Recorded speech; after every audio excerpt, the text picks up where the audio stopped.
തലചായ്ക്കാൻ ഇടമില്ലാത്തവർക്ക് വീടും ജീവിതോപാധികളും ഒരുക്കി നൽകുന്ന കോഴിക്കോട്ടെ ഒരു കൂട്ടം ആളുകളെ പരിചയപ്പെടാം. ജാതിമത ഭേദമന്യേ 12 വീടുകളാണ് ഇതിനോടകം ഇവർ കൈമാറിയത്. 50 നിർധന കുടുംബങ്ങൾക്ക് വീടുകൾ വച്ച് നൽകുകയാണ് ഇവരുടെ ലക്ഷ്യം.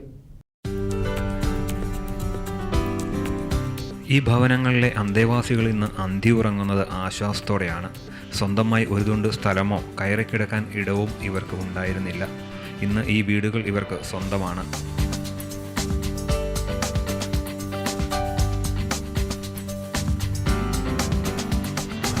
കോഴിക്കോട് ജില്ലയിലെ വിവിധ സന്നദ്ധ സംഘടനകൾ പ്രവർത്തിക്കുന്ന 15 സാമൂഹ്യ പ്രവർത്തകർ ചേർന്ന് രൂപം നൽകിയ ടച്ച് ചാരിറ്റബിൾ ട്രസ്റ്റാണ് ഈ വീടുകൾ നിർമ്മിച്ച് നൽകിയത്.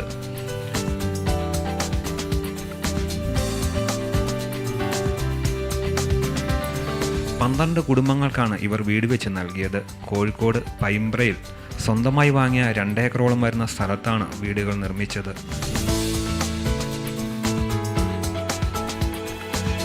2012 6 കുടുംബങ്ങൾക്ക് വീടുകൾ നൽകി.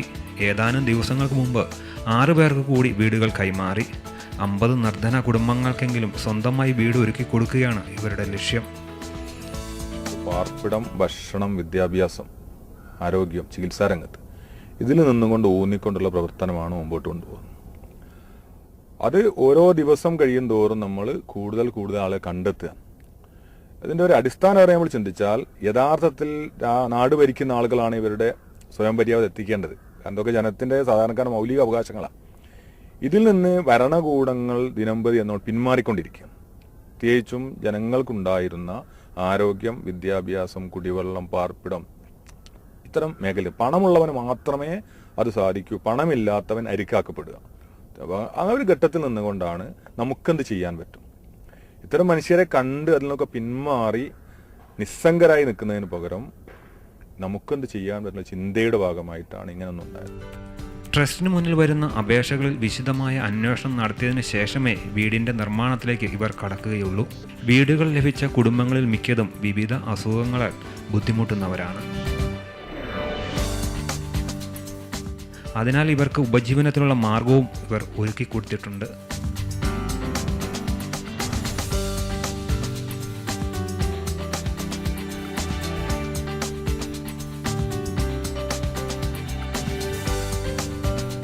പച്ചക്കറി കൃഷി, കോഴി വളർത്തൽ തുടങ്ങിയവയുടെ വരുമാനം കണ്ടെത്തുന്നതിനുള്ള സഹായങ്ങളും ഇവർക്ക് നൽകിയിട്ടുണ്ട്. കുട്ടികൾക്ക് കമ്പ്യൂട്ടർ പഠനത്തിനുള്ള സൗകര്യവും ഒരുക്കി നൽകിയിട്ടുണ്ട്. ഇപ്പോൾ ഞങ്ങൾക്ക് ഒരുക്കി തന്നത് പച്ചക്കറി കൃഷിയാണ്.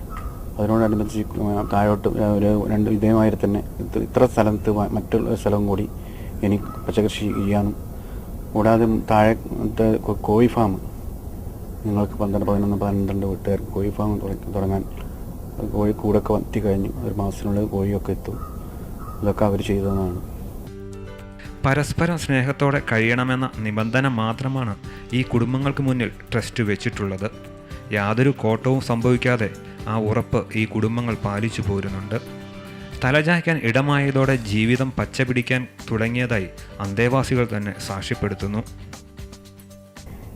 എല്ലാം കൊണ്ടും ഒരു സമാധാനം, ഒരു വീടൊക്കെ ആകുന്നവരെ ഒന്നുമില്ലെങ്കിലും വാടക കൊടുക്കാണ്ട് നിൽക്കാമല്ലോ. ഇവരെ നല്ലോണം സഹായിക്കുന്നുണ്ട്. ഇവരെ മാത്രം ആശ്രയിച്ചാണിപ്പോൾ. എല്ലാ നാട്ടുകാരും സഹായിച്ചെങ്കിലും എന്നാലും ഇവർ എപ്പോഴും വന്ന് നോക്കി എല്ലാത്തിനും മുന്നിലുണ്ടാവും. അങ്ങനെയൊക്കെ നല്ല പോലെ ഇതിൽ കൂടിയാണ് ഞങ്ങളിപ്പോൾ ഇവിടെ എത്തിയത്. അതിന് ഭയങ്കര സന്തോഷമുണ്ട്. മോന് ഇവിടെ വന്നേരം നല്ല സന്തോഷമാണ്. വീട്ടിലെത്തിയിട്ട് ഇനി ഇവിടെ നിന്നും കൊണ്ട് എന്തെങ്കിലും ആവും എന്നുള്ളൊരു പ്രതീക്ഷ ഉണ്ട്. വീട് നൽകിയതിനുള്ള പ്രതിഫലം ഒരു ചിരിയിലൂടെ പോലും തിരിച്ചു നൽകരുതെന്നാണ് ഈ സന്നദ്ധ പ്രവർത്തകർ അഭ്യർത്ഥിച്ചിട്ടുള്ളത്. ചാരിറ്റി പ്രവർത്തനങ്ങൾ ഔദാര്യമല്ലെന്നും അർഹരുടെ അവകാശമാണെന്നും ഇവർ ഉറച്ചു വിശ്വസിക്കുന്നു. കാട്ടുതേൻ്റെ ഈറ്റിലമായ വയനാട് ജില്ലയിൽ ആദിവാസികളുടെ സഹകരണത്തോടെ വനം വകുപ്പ്